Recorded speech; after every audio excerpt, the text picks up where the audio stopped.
ਵਾਹਿਗੁਰੂ ਜੀ ਕਾ ਖਾਲਸਾ ਵਾਹਿਗੁਰੂ ਜੀ ਕੀ ਫਤਿਹ। परम सन्मानयोग सतगुरु जी दे परम प्यार च परोती हुई गुरु रंग च रंगी हुई गुरु का खास रूप गुरु खालसा साध संगत जियो तंता दे पात्र हो, जिनके भाग बड़े हैं भाई तन साधु संग मुख जुरे। अमृत वेले तो नेता प्रति गुरु चरना च हाजरियां भर के श्री गुरु ग्रंथ साहब जी महाराज जी दे पवित्र दर्शन परस के नौवें पातशाह जगत गुरु धन श्री गुरु तेग बहादुर साहब जी महाराज जी दियां खुशियां लैके गुरुदेव दी अमृतमय गुरबाणी दे कीर्तन ते कथा दी विचार सरवण करके आप जी अपनी दिनचर्या नूं प्रारंभ करदे हो। ये भला मुहूर्त है, ये भली घड़ी है। गुरुदेव जी ने कृपा करदे जो पावन श्री मुखवाक दी दात बख्शिश कीती है, कुछ समय लई अपनियां सुरतियां बिरतियां गुरु पातशाह दे पवित्र शब्द नाल जोड़िए। मन विरतियां दा समुदाय है, चित विरतियां जो मन विच उत्पन्न हुंदियां ने उन्हां विरतियां नूं ही मन कहिंदे हन। संकल्पो विकल्पो यही मन है। उन्हां विरतियां दा वहण जे आत्म स्वरूप वाले पासे नूं वह टुरे, जिसनों कहते हैं मन उल्ट के सनातन हो गया, तो वह सतगुरां दे शब्द की समझ नूं जानन दा यतन करता है। तो मन विरतियां नूं एकाग्र करन वास्ते गुरुदेव ने सानू गुरमंत्र दी दात बख्शिश कीती। जिन्ना वध अभ्यास गुरमंत्र दा कीता जांदा है, मन की एकाग्रता उतनी वध बनती चली जाती है। सिमरन की जिहड़ी साधना है, गुरमंत्र की जो साधना है, ये मन की एकाग्रता वास्ते है। जदों हाहा अखर वाहिगुरू शब्द विच साडी नाभि ते जोर पांदा ना, उस वेले जिहड़ी वो खिच पैंदी है, उहदे नाल मन दीयां जिहड़ियां विरतियां बाहर मुखी हुंदियां ने, वो अंतरमुखी होणियां शुरू हुंदियां। इस करके बड़ी प्यारी दात, अमोलक दात धन गुरु नानक साहब सच्चे पातशाह ने सानू दिती है, और रोम रोम करके सतगुरां दा शुक्र है। नहीं तो भटकदे फिरदे भरमदे फिरदे। ये गुरु नानक साहब दा तरस है कि उन्होंने ऐसा महान मंत्र गुरमंत्र वजों सानू दिता है। आओ इस पावन पवित्र गुरमंत्र दा आसरा लईए। गज वज के आखो जी सतनाम श्री वाहिगुरु साहिब जी। सतनाम श्री वाहिगुरु साहिब जी। बिलावल महला पंजवा। भूले मार्ग जिन्ह बताया। राग बिलावल है, बिलावल राग है। और पंजवें पातशाह धन गुरु अर्जन देव साहब जी का ਉਚਾਰਨ ਕੀਤਾ ਹੋਇਆ ਇਹ ਪਵਿੱਤਰ ਪਾਵਨ ਸ੍ਰੀ ਮੁਖ ਵਾਕ ਸ਼ਬਦ ਹੈ। ਭੂਲੇ ਮਾਰਗ ਜਹ ਬਤਾਇਆ। ਜਿਸ ਗੁਰੂ ਨੇ ਆਪਣੇ ਨਿਜ ਰੂਪ ਤੋਂ ਭੁੱਲੇ ਹੋਏ ਲੋਕਾਂ ਨੂੰ ਮਾਰਗ ਵਿਖਾਇਆ, ਮਾਰਗ ਦਰਸ਼ਨ ਕੀਤਾ। ਸਾਡੇ ਗੁਰਦੇਵ ਐਸੇ ਨੇ ਜਿਨ੍ਹਾਂ ਭੁੱਲਿਆਂ ਹੋਇਆਂ ਨੂੰ, ਭਟਕਿਆਂ ਹੋਇਆਂ ਨੂੰ ਮਾਰਗ ਤੇ ਟੋਰਿਆ, ਮਾਰਗ ਤੇ ਪਾਇਆ। ਕਿਤਨੇ ਜੀਵ ਜਿਹੜੇ ਆਪਣੇ ਨਿਜ ਰੂਪ ਤੋਂ, ਨਿਜ ਸਰੂਪ ਤੋਂ ਭੁੱਲੇ ਹੋਏ ਸਨ, ਔਰ ਭੈੜਿਆਂ ਰਾਹਾਂ ਤੇ ਟੁਰੇ ਹੋਏ ਸੀ। ਗੁਰੂ ਬਾਬਾ ਜੀ ਨੇ ਥਾਂ ਪਰ ਥਾਂ ਜਾ ਕੇ ਉਹਨਾਂ ਭੁੱਲਿਆਂ ਤੇ ਭਟਕਿਆਂ ਹੋਇਆ ਲੋਕਾਂ ਦੀ ਬਾਂਹ ਫੜੀ ਔਰ ਉਹਨਾਂ ਨੂੰ ਸਿੱਧੇ ਰਸਤੇ ਟੋਰਿਆ। ਕੁਝ ਕਾਂ ਬਾਰੇ ਸਾਨੂੰ ਪਤਾ ਤੇ ਆਪਾਂ ਜ਼ਿਕਰ ਕਰ ਦਿੰਨੇ ਆ ਕਿ ਸੱਜਣ ਠੱਗ ਹੈ, ਕੌਡਾ ਰਾਖਸ਼ ਹੈ, ਨੂਰ ਸ਼ਾਹ ਜਾਦੂਗਰਨੀ ਹੈ, ਵਲੀ ਕੰਧਾਰੀ ਹੈ, ਨਾਨੂ ਵਰਗੇ ਪੰਡਤ ਨੇ। ਪਰ ਕਿਤਨੇ ਐਸੇ ਜੀਵ ਨੇ ਜਿਨ੍ਹਾਂ ਬਾਰੇ ਸਾਨੂੰ ਨਹੀਂ ਪਤਾ। ਪਰ ਗੁਰੂ ਬਾਬੇ ਨੇ ਉਹਨਾਂ ਭੁੱਲਿਆਂ ਹੋਇਆਂ, ਭਟਕਿਆਂ ਹੋਇਆਂ ਨੂੰ ਵੀ ਮਾਰਗ ਪਾਇਆ। ਗਿਣਤੀ ਮਿਣਤੀ ਚ ਨਹੀਂ ਆ ਸਕਦੇ। ਤਾਰੇ ਗਿਨੇ ਜਾਤ ਤੇਰੇ ਤਾਰੇ ਨਾ ਗਿਨਾਤ ਹੈ। ਆਕਾਸ਼ ਦੇ ਤਾਰੇ ਗਿਣੇ ਜਾ ਸਕਦੇ ਨੇ। ਹੇ ਗੁਰੂ ਬਾਬਾ ਜੀ, ਜਿੰਨੇ ਤੁਸੀਂ ਤਾਰ ਦਿੱਤੇ ਨੇ ਉਹ ਨਹੀਂ ਗਿਣੇ ਜਾ ਸਕਦੇ। ਹਾਲਾਂਕਿ ਆਕਾਸ਼ ਦੇ ਤਾਰਿਆਂ ਨੂੰ ਗਿਣਨਾ ਕੋਈ ਸੌਖੀ ਬਾਤ ਨਹੀਂ। ਗਿਣ ਲਵੇ ਕੋਈ, ਗਿਣੇ ਜਾ ਸਕਦੇ ਹੋਣਗੇ, ਪਰ ਜਿੰਨੇ ਗੁਰੂ ਬਾਬੇ ਨੇ ਤਾਰ ਦਿੱਤੇ ਨੇ ਉਹ ਨਹੀਂ ਗਿਣੇ ਜਾ ਸਕਦੇ। ਤੋ ਭੁੱਲਿਆਂ ਹੋਇਆਂ ਨੂੰ, ਭਟਕਿਆਂ ਹੋਇਆਂ ਨੂੰ ਸਤਿਗੁਰੂ ਜੀ ਨੇ ਮਾਰਗ ਤੇ ਪਾਇਆ। ਭੁੱਲੇ ਦਾ ਮਤਲਬ ਅਸੀਂ ਆਪਣੇ ਨਿਜ ਰੂਪ ਨੂੰ ਭੁੱਲੇ ਹੋਏ ਆ, ਉਹਨੂੰ ਵੀ ਭੁੱਲਿਆ ਹੋਇਆ ਕਹਿੰਦੇ ਆ। ਜਿਹਨੂੰ ਆਪਣਾ ਨਿਜ ਰੂਪ ਭੁੱਲ ਗਿਆ। ਜਦੋਂ ਅਗਿਆਨ ਦੀ ਪਰਿਭਾਸ਼ਾ ਪੁੱਛੀ ਜਾਂਦੀ ਵੀ ਅਗਿਆਨ ਕਿਸ ਨੂੰ ਕਹਿੰਦੇ ਨੇ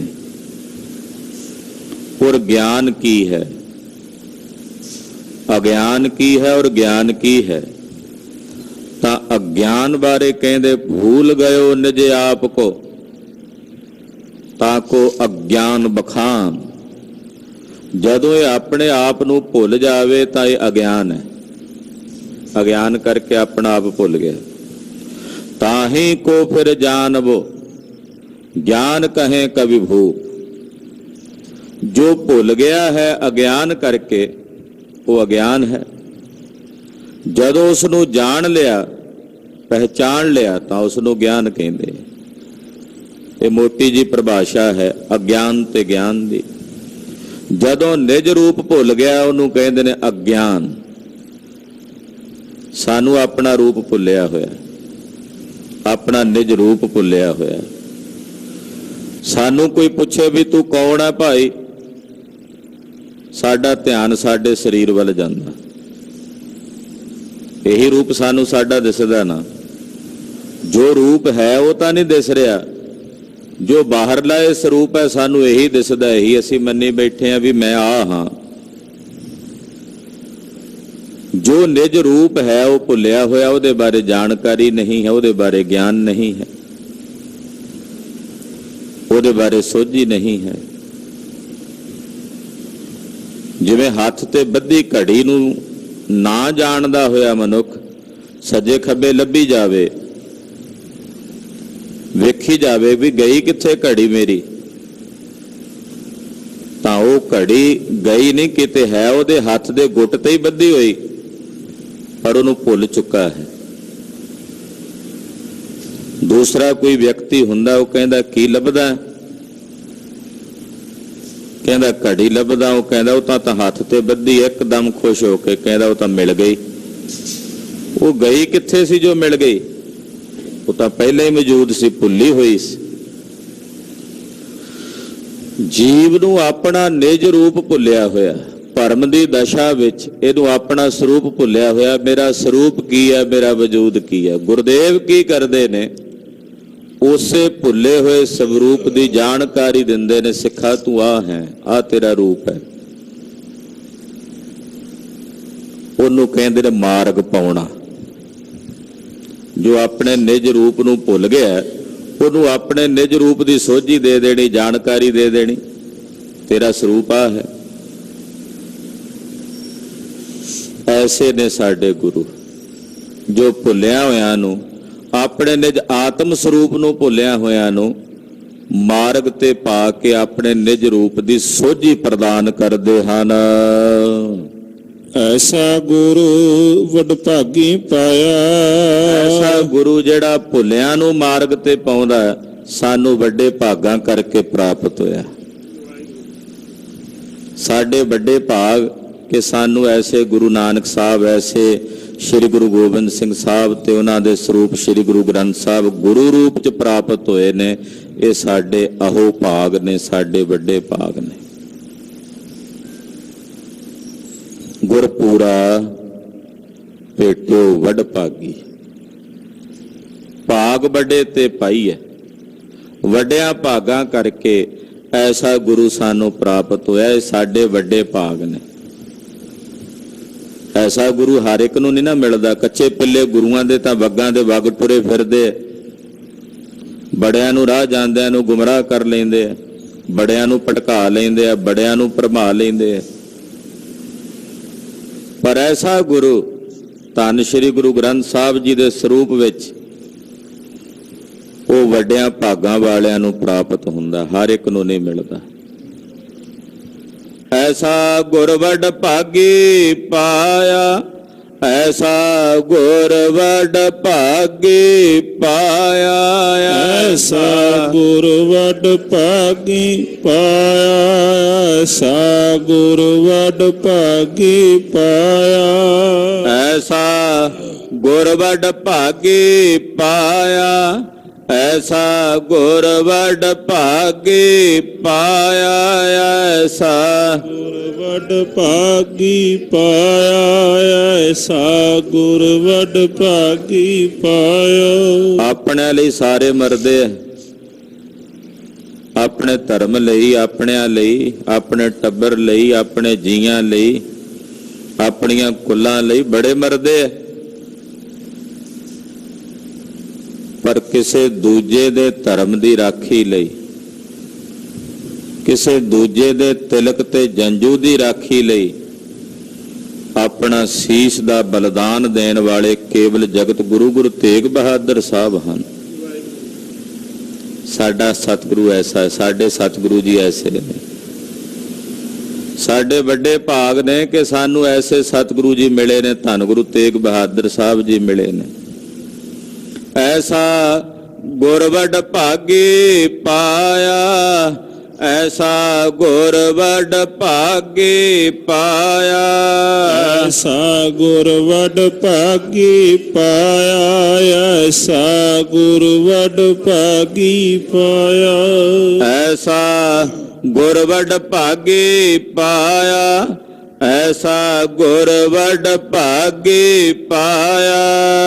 ਐਸਾ ਗੁਰ ਵਡ ਭਾਗੀ ਪਾਇਆ। ਐਸਾ ਗੁਰ ਵਡ ਭਾਗੀ ਪਾਇਆ। ਆਪਣੇ ਪੁੱਤਰਾਂ ਨੂੰ ਕੁਰਬਾਨ ਕਰਕੇ ਦੂਸਰਿਆਂ ਦੇ ਸਿਰਾਂ ਤੇ ਹੱਥ ਧਰ ਕੇ ਆਖੇ ਮੈਂ ਇਹਨਾਂ ਤੋਂ ਕੁਰਬਾਨ ਕੀਤੇ ਹੈ।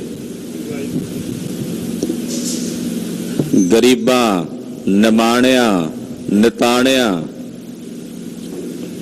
ਉਹਨਾਂ ਦੇ ਸਿਰ ਤੇ ਧਰ ਕੇ ਹੱਥ ਧਰ ਕੇ ਆਖੇ ਮੈਂ ਇਹਨਾਂ ਨੂੰ ਪਾਤਸ਼ਾਹੀ ਦੇਣੀ ਹੈ, ਮੈਂ ਇਹਨਾਂ ਨੂੰ ਪਾਤਸ਼ਾਹੀ ਦਿੱਤੀ ਹੈ ਤੇ ਦੇਣੀ ਹੈ। ਇਹਨਾਂ ਗਰੀਬਾਂ ਨੂੰ ਪਾਤਸ਼ਾਹੀ ਦੇਣੀ ਹੈ। ਐਸਾ ਗੁਰੂ ਹਰ ਇੱਕ ਨੂੰ ਨਹੀਂ ਮਿਲਦਾ ਸਾਧ ਸੰਗਤ ਜੀ। ਐਸਾ ਗੁਰੂ ਵੱਡੇ ਭਾਗਾਂ ਵਾਲਿਆਂ ਨੂੰ ਮਿਲਦਾ ਹੈ। ਸਾਨੂੰ ਸ੍ਰੀ ਗੁਰੂ ਗੋਬਿੰਦ ਸਿੰਘ ਸਾਹਿਬ ਜੀ ਦੇ ਸਰੂਪ ਜੋ ਗੁਰਦੇਵ ਮਿਲੇ ਨੇ ਉਹ ਵੱਡਿਆਂ ਭਾਗਾਂ ਕਰਕੇ ਪ੍ਰਾਪਤ ਹੋਏ। ਐਸਾ ਗੁਰ ਵਡ ਭਾਗੀ ਪਾਇਆ, ਐਸਾ ਗੁਰ ਵਡ ਭਾਗੀ ਪਾਇਆ, ਐਸਾ ਗੁਰ ਵਡ ਭਾਗੀ ਪਾਇਆ, ਐਸਾ ਗੁਰ ਵਡ ਭਾਗੀ ਪਾਇਆ। ਐਸਾ ਗੁਰੂ ਵੱਡੇ ਭਾਗਾਂ ਕਰਕੇ ਪ੍ਰਾਪਤ ਹੁੰਦਾ ਹੈ। 10 ਪਾਤਸ਼ਾਹੀਆਂ ਦੇ ਸਵਰੂਪ ਸ੍ਰੀ ਗੁਰੂ ਗ੍ਰੰਥ ਸਾਹਿਬ ਜੀ ਵੱਡਿਆਂ ਭਾਗਾਂ ਕਰਕੇ ਪ੍ਰਾਪਤ ਹੋਏ ਨੇ। ਗੁਰੂ ਖਾਲਸੇ ਪੰਥ ਦੇ ਰੂਪ ਵਿੱਚ ਕਲਗੀਧਰ ਦਾ ਇਹ ਸਵਰੂਪ ਸਾਨੂੰ ਵੱਡਿਆਂ ਭਾਗਾਂ ਕਰਕੇ ਪ੍ਰਾਪਤ ਹੋਇਆ। ਹਾਂਜੀ। ਸਿਮਰੋ ਮਨਾ ਰਾਮ ਨਾਮ ਚਿਤਾਰੇ, ਮੇਰਿਆ ਮਨਾ ਸਿਮਰ, ਮੇਰਿਆ ਮਨਾ ਸਿਮਰ ਉਸ ਰਾਮ ਨੂੰ ਸਿਮਰ। ਰਾਮ ਸਿਮਰ, ਰਾਮ ਸਿਮਰ, ਉਹਦਾ ਸਿਮਰਨ ਕਰ। ਇਹ ਹੈ ਤੇਰਾ ਕਾਜ, ਤੇਰਾ ਕੰਮ ਹੀ ਇਹ ਹੈ। ਇਹ ਕੰਮ ਛੱਡ ਕੇ ਤੂੰ ਨਿਕੰਮੇ ਕੰਮਾਂ 'ਚ ਪ੍ਰਵਿਰਤ ਹੋਇਆ ਫਿਰਦਾ। ਮੇਰਿਆ ਮਨਾ ਰਾਮ ਨੂੰ ਸਿਮਰ ਔਰ ਉਸ ਦੇ ਅੰਮ੍ਰਿਤ ਨਾਮ ਨੂੰ ਚੇਤੇ ਰੱਖ। ਨਾਮ ਚਿਤਾਰੇ, ਉਹਦਾ ਨਾਮ ਚਿਤਾਰ। ਉਸ ਦੇ ਨਾਮ ਨੂੰ ਆਪਣੇ ਜ਼ਿਹਨ ਵਿੱਚ, ਆਪਣੇ ਚੇਤੇ 'ਚ ਯਾਦ ਰੱਖ। ਬਸ ਰਹੇ ਹਿਰਦਾ ਗੁਰ ਚਰਨ ਪਿਆਰੇ, ਮੇਰੇ ਗੁਰੂ ਦੇ ਪਿਆਰੇ ਚਰਨ ਮੇਰੇ ਹਿਰਦੇ 'ਚ ਵਸ ਰਹੇ ਨੇ। ਮੇਰੇ ਗੁਰੂ ਦੇ ਪਿਆਰੇ ਚਰਨ ਮੇਰੇ ਹਿਰਦੇ ਵਿੱਚ ਵਸ ਰਹੇ ਨੇ। ਗੁਰੂ ਦੇ ਚਰਨ, ਸਤਿਗੁਰਾਂ ਦੇ ਚਰਨਾਂ ਬਾਰੇ ਜੇ ਕਿਸੇ ਨੇ ਵਿਸਥਾਰ ਨਾਲ ਪੜ੍ਹਨਾ ਹੋਵੇ ਨਾ ਕਿ ਗੁਰੂ ਕੇ ਚਰਨ ਕਿਹੜੇ ਨੇ, ਤਾਂ ਸਿੱਖ ਪੰਥ ਦੀ ਸੋਹਣ ਚਿੜੀ ਭਾਈ ਸਾਹਿਬ ਭਾਈ ਰਣਧੀਰ ਸਿੰਘ ਜੀ ਅਖੰਡ ਕੀਰਤਨੀ ਜਥੇ ਦੇ ਬਾਨੀ ਨੇ। ਕੱਲ ਉਹਨਾਂ ਦਾ ਜਨਮ ਦਿਨ ਸੀ ਜੋ ਕੱਲ ਲੰਘ ਕੇ ਗਿਆ ਦਿਨ। ਚੰਗੇ ਸਾਧਕ ਸਨ, ਚੰਗੇ ਗੁਰਮੁਖ ਰੂਹ ਸਨ। ਲਿਖਿਆ ਵੀ ਬੜਾ ਕਮਾਲ ਦਾ ਹੈ ਉਹਨਾਂ ਨੇ। ਪੜ੍ਹਨਾ ਹੋਵੇ, ਜਾਣਨਾ ਹੋਵੇ ਕਿ ਸ੍ਰੀ ਗੁਰੂ ਗ੍ਰੰਥ ਸਾਹਿਬ ਜੀ ਦੇ ਗੁਰੂ ਦੇ ਚਰਨ ਕਿਹੜੇ ਨੇ, ਤਾਂ ਬੜੇ ਕਮਾਲ ਦੀ ਪੁਸਤਕ ਉਹਨਾਂ ਨੇ ਲਿਖੀ। ਉਸ ਪੁਸਤਕ ਦਾ ਨਾਮ ਹੈ ਚਰਨ ਕਮਲ ਕੀ ਮੌਜ। ਚਰਨ ਕਮਲ ਕੀ ਮੌਜ।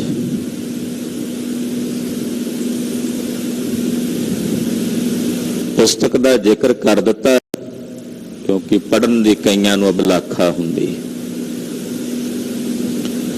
ਮੇਰੇ ਗੁਰੂ ਦੇ ਪਿਆਰੇ ਚਰਨ, ਚਿਤ ਚਰਨ ਨਾਮ, ਇਹ ਪਿਆਰੇ ਚਰਨ ਨੇ। ਪੂਰੇ ਪਿਆਰੇ ਚਰਨ ਮੇਰੇ ਹਿਰਦੇ 'ਚ ਵਸ ਰਹੇ ਨੇ। ਮੇਰੇ ਹਿਰਦੇ 'ਚ ਮੇਰੇ ਗੁਰੂ ਦੇ ਪਿਆਰੇ ਚਰਨ ਜੋ ਨਾਮ ਰੂਪ ਵਿੱਚ ਨੇ, ਉਹ ਮੇਰੇ ਹਿਰਦੇ ਵਿੱਚ ਵਸ ਰਹੇ ਹਨ। ਰਹਾਉ ਕਾਮ ਕ੍ਰੋਧ ਲੋਭ ਮੋਹ ਮਨ ਲੀਨਾ, ਕਾਮ ਕ੍ਰੋਧ ਲੋਭ ਮੋਹ ਹੰਕਾਰ, ਇਹਨਾਂ ਵਿੱਚ ਮੇਰਾ ਮਨ ਲੀਨ ਹੋ ਰਿਹਾ, ਮਿਲਿਆ ਹੋਇਆ। ਇਹਨਾਂ ਵਿਕਾਰਾਂ ਵਿੱਚ ਪ੍ਰਵਿਰਤ ਹੋ ਰਿਹਾ। ਨਾ ਕਾਮ ਨੂੰ ਛੱਡਦਾ, ਨਾ ਕ੍ਰੋਧ ਨੂੰ, ਨਾ ਲੋਭ ਨੂੰ, ਨਾ ਮੋਹ ਨੂੰ, ਨਾ ਹੰਕਾਰ। ਜਦੋਂ ਤੱਕ ਇਹ ਸਰੀਰ ਵਿੱਚ ਹਾਂ ਤੋਂ ਕਾਮ ਤੇ ਕ੍ਰੋਧ ਤੋਂ ਬਣੇ ਹੋਏ ਇਸ ਸਰੀਰ ਵਿੱਚ ਇਹ ਰਹਿਣਗੇ ਜ਼ਰੂਰ, ਮੁੱਕਦੇ ਨਹੀਂ ਹਨ।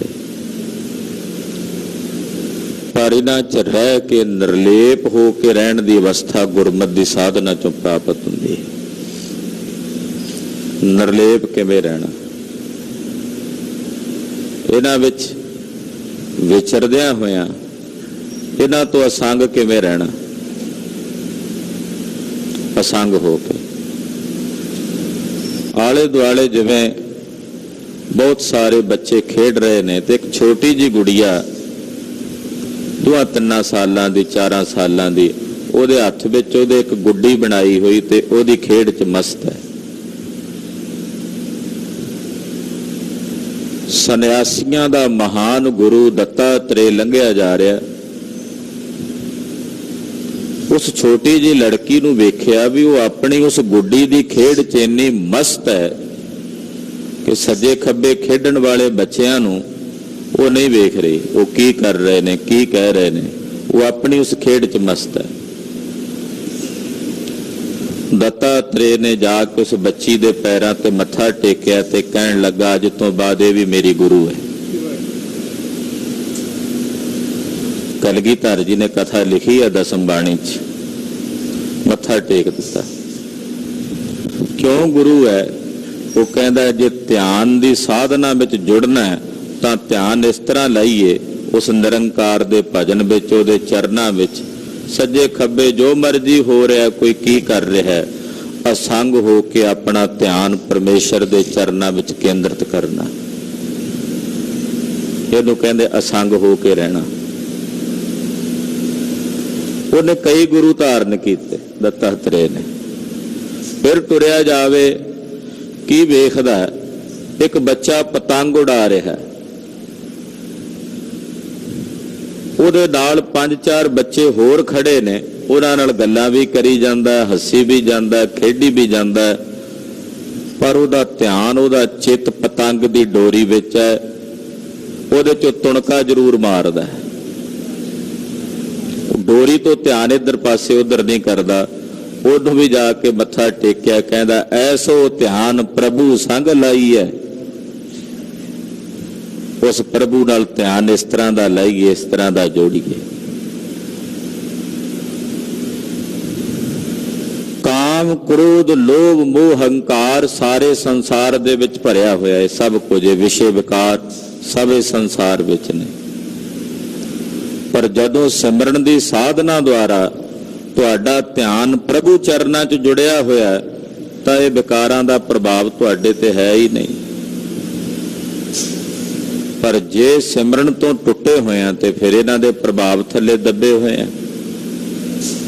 ਇਸ ਕਰਕੇ ਬੇਨਤੀ ਕਰਨੀ ਹੈ, ਹੇ ਪ੍ਰਭੂ, ਕਾਮ, ਕ੍ਰੋਧ, ਲੋਭ, ਮੋਹ, ਹੰਕਾਰ, ਇਹਨਾਂ ਵਿਕਾਰਾਂ ਵਿੱਚ ਮੇਰਾ ਮਨ ਲੀਨ ਹੋ ਰਿਹਾ, ਇਹਨਾਂ ਵਿੱਚ ਹੀ ਖਚਿਤ ਹੋ ਰਿਹਾ। ਕਾਮ ਨੂੰ ਮਾਰਿਆ ਨਹੀਂ ਜਾ ਸਕਦਾ, ਸੰਜਮ 'ਚ ਲਿਆਂਦਾ ਜਾ ਸਕਦਾ। ਕ੍ਰੋਧ ਨੂੰ ਖਤਮ ਨਹੀਂ ਕੀਤਾ ਜਾ ਸਕਦਾ, ਸੰਜਮ 'ਚ ਲਿਆਂਦਾ ਜਾ ਸਕਦਾ। ਜਦੋਂ ਇਹ ਸੰਜਮ ਵਿੱਚ ਆ ਜਾਣ ਤਾਂ ਬਸੋਲੇ ਬਣ ਕੇ ਇਸ ਧਰਤੀ ਨੂੰ ਗੋਡਣ ਦਾ ਕੰਮ ਕਰਦੇ ਆ। ਕਾਮ ਕ੍ਰੋਧ ਦੋਏ ਕਰੋ ਬਸੋਲੇ, ਗੋਡੋ ਧਰਤੀ ਭਾਈ। ਕਾਬੂ ਵਿੱਚ ਨਹੀਂ ਹਨ ਤਾਂ ਫਿਰ ਕਾਮ ਕ੍ਰੋਧ ਕਾਇਆ ਕੋ ਗੱਲ ਹੈ, ਜਿਉ ਕੰਚਨ ਸੁਹਾਗਾ ਟਲ। ਕਹਿੰਦੇ ਸ਼ਿਵ ਨੇ ਕਾਮ ਦੇ ਉੱਤੇ ਜਿੱਤ ਪ੍ਰਾਪਤ ਕੀਤੀ।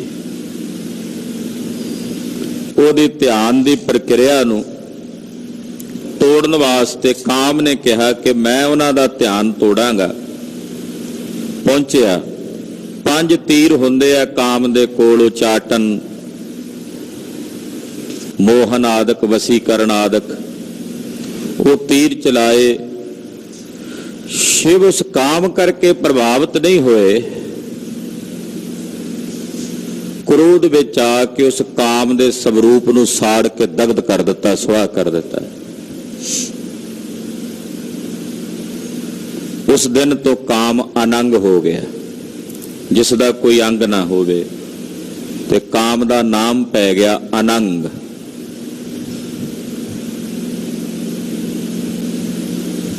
ਉਹਦਾ ਸਵਰੂਪ ਸਾੜ ਕੇ ਦਗਧ ਕੀਤਾ, ਜਲਾ ਦਿੱਤਾ।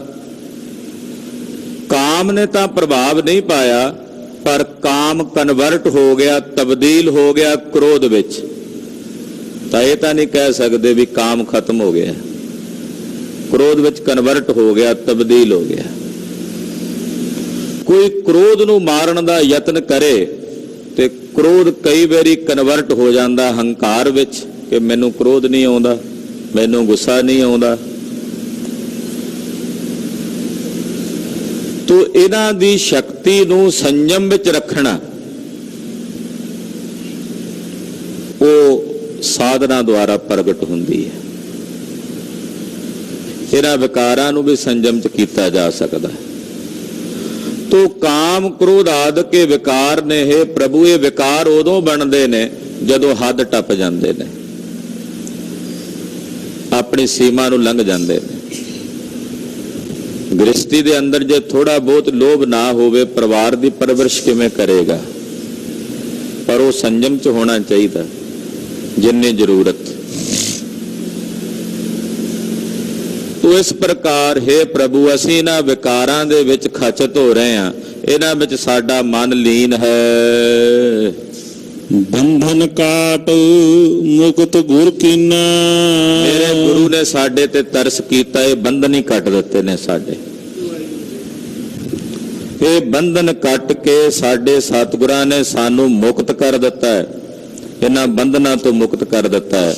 ਤਦੇ ਤੇ ਉੱਪਰ ਕਹਿ ਆਏ ਨੇ, ਐਸਾ ਗੁਰ ਵੱਡ ਭਾਗੇ ਪਾਇਆ, ਐਸਾ ਗੁਰ ਵੱਡ ਭਾਗੇ ਪਾਇਆ, ਐਸਾ ਗੁਰ ਵੱਡ ਭਾਗੀ ਪਾਇਆ, ਐਸਾ ਗੁਰ ਵੱਡ ਭਾਗੀ ਪਾਇਆ, ਐਸਾ ਗੁਰ ਵੱਡ ਭਾਗੇ ਪਾਇਆ, ਐਸਾ ਗੁਰ ਵੱਡ ਭਾਗੇ ਪਾਇਆ, ਐਸਾ ਗੁਰ ਵੱਡ ਭਾਗੀ ਪਾਇਆ, ਐਸਾ ਗੁਰ ਵੱਡ ਭਾਗੀ ਪਾਇਆ। ਐਸਾ ਗੁਰੂ ਵੱਡਿਆਂ ਭਾਗਾਂ ਕਰਕੇ ਪ੍ਰਾਪਤ ਹੁੰਦਾ, ਜਿਸ ਨੇ ਸਾਡੇ ਬੰਧਨ ਕੱਟ ਦਿੱਤੇ ਨੇ ਔਰ ਸਾਨੂੰ ਮੁਕਤੀ ਦੇ ਦਿੱਤੀ ਹੈ। ਦੁਖ ਸੁਖ ਕਰਤੋ ਜਨਮ ਫੁਨ ਮੂਆ, ਦੁੱਖ ਸੁੱਖ ਇਹੀ ਚੀਜ਼ ਚੱਲ ਰਹੀ ਹੈ ਨਾ, ਕਦੇ ਆ ਗਏ ਦੁੱਖ ਕਦੇ ਸੁੱਖ। ਇਹਨਾਂ ਨੂੰ ਕਰਦਿਆਂ ਹੀ ਜੰਮਦਾ ਫਿਰ ਮਰਦਾ, ਫਿਰ ਜੰਮਦਾ ਫਿਰ ਮਰਦਾ, ਇਹ ਲੰਮਾ ਚੱਕਰ ਪਿਆ ਹੋਇਆ ਹੈ। ਚਰਨ ਕਮਲ ਗੁਰ ਆਸ਼ਰਮ ਦੀਆ, ਪਰ ਸਾਡੇ ਗੁਰੂ ਨੇ ਸਾਡੇ ਤੇ ਤਰਸ ਕੀਤਾ, ਤਾਂ ਹੀ ਤਾਂ ਕਹਿੰਦੇ ਆ ਵੱਡਿਆਂ ਭਾਗਾਂ ਕਰਕੇ ਸਾਨੂੰ ਗੁਰੂ ਮਿਲਿਆ। ਸਾਡੇ ਗੁਰੂ ਨੇ ਸਾਡੇ ਤੇ ਤਰਸ ਕੀਤਾ ਕਿ ਦੁੱਖ ਸੁੱਖ ਕਰਦਿਆਂ, ਜੰਮਦਿਆਂ, ਮਰਦਿਆਂ ਨੂੰ, ਭਟਕਦਿਆਂ ਹੋਇਆਂ ਨੂੰ ਸਾਡੇ ਗੁਰੂ ਨੇ ਆਪਣੇ ਚਰਨ ਕਮਲਾਂ 'ਚ ਟਿਕਾਣਾ ਦੇ ਦਿੱਤਾ। ਹੁਣ ਸਾਨੂੰ ਜਨਮ ਮਰਨ 'ਚ ਨਹੀਂ ਭਟਕਣਾ ਪੈਂਦਾ। ਆਸ਼ਰਮ ਦੇ ਦਿੱਤਾ। ਆਸ਼ਰਮ, ਆਸ਼ਰਮ ਦਾ ਮਤਲਬ ਟਿਕਾਣਾ,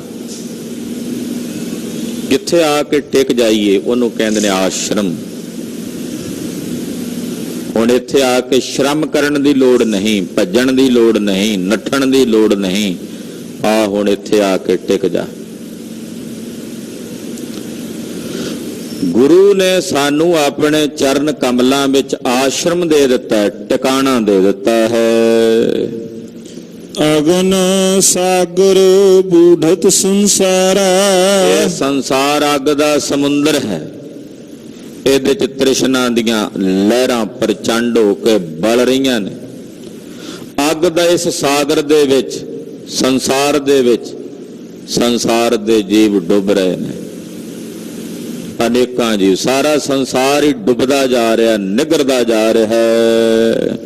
ਨਾਨਕ ਬਹਾਂ ਪਕੜੋ ਸਤਿਗੁਰ ਨਿਸਤਰਾ, ਸਾਨੂੰ ਡੁੱਬੇ ਜਾਂਦਿਆਂ ਨੂੰ, ਡੁੱਬਦਿਆਂ ਹੋਇਆਂ ਨੂੰ ਸਤਿਗੁਰੂ ਜੀ ਨੇ ਸਾਡੀ ਬਾਹ ਫੜੀ, ਪਰ ਸਾਨੂੰ ਇਸ ਅੱਗ ਦੇ ਸਾਗਰ ਤੋਂ ਬਾਹਰ ਕੱਢ ਕੇ ਤਾਰ ਲਿਆ।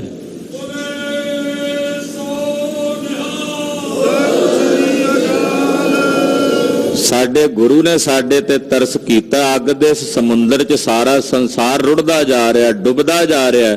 ਸਾਡੀ ਬਾਹ ਫੜ ਕੇ ਸਾਡੇ ਸਤਿਗੁਰੂ ਨੇ ਇਸ ਅੱਗ ਦੇ ਸਾਗਰ ਤੋਂ ਸਾਨੂੰ ਕੱਢ ਲਿਆ। ਤਦੇ ਕਹਿੰਦੇ ਆ ਉੱਤੇ, ਐਸਾ ਗੁਰ ਵੱਡ ਭਾਗੇ ਪਾਇਆ, ਐਸਾ ਗੁਰ ਵੱਡ ਭਾਗੇ ਪਾਇਆ, ਐਸਾ ਗੁਰ ਵੱਡ ਭਾਗੀ ਪਾਇਆ, ਐਸਾ ਗੁਰ ਵੱਡ ਭਾਗੀ ਪਾਇਆ। ਸਾਰੇ ਸ਼ਬਦ ਦੀ ਟੇਕ ਇਸੇ ਪੰਕਤੀ 'ਚ ਹੀ ਹੈ। ਭੂਲੇ ਮਾਰਗ ਜਿਹਨੇ ਪਤਾਇਆ, ਐਸਾ ਗੁਰ ਵੱਡ ਭਾਗੀ ਪਾਇਆ।